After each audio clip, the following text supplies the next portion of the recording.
చేస్తున్నారండి? ఎంతమంది అండి ఈ అవయవాలతో దేవుని చిత్తాన్ని నెరవేరుస్తున్నారు చెప్పండి? దేవుని ఇష్టాన్ని నెరవేరుస్తున్నారు చెప్పండి? దేవుడిచ్చిన ఈ కళ్ళు దేవుని కోసం ఉపయోగిస్తున్నారు. దేవుడిచ్చిన ఈ కళ్ళు, దేవుడిచ్చిన ఈ చేతులు, దేవుడిచ్చిన ఈ కాళ్ళు ఎవరి కోసం చూస్తున్నారు? ఎవరి కోసం చేతులు పనిచేస్తున్నాయి? ఎవరి కోసం కాళ్ళు నడుస్తున్నాయి? ఆలోచించండి. ఎవరి కోసం ఈ మెదడు ఆలోచిస్తుంది? దేవుడిచ్చిన ఈ కళ్ళతో దేవుని వాక్యాన్ని చదువుతున్నారా? దేవుడిచ్చిన ఈ గొంతుతో దేవుని పాటలు పాడగలుగుతున్నారా? దేవుడిచ్చిన ఈ కాళ్ళతో సువార్త ప్రకటించగలుగుతున్నారా? దేవుడిచ్చిన ఈ మెదడుతో దేవుడి కోసం ఆలోచించగలుగుతున్నారా?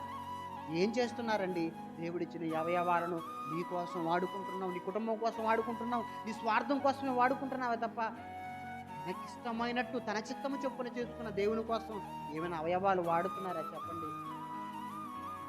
బ్రతికినంత కాలం నీ కోసమే వాడుకొని తర్వాత అవయవాలు ఉడిగిపోయిన తర్వాత ఇక దేవుని కోసం ఏం వాడగలం చెప్పండి?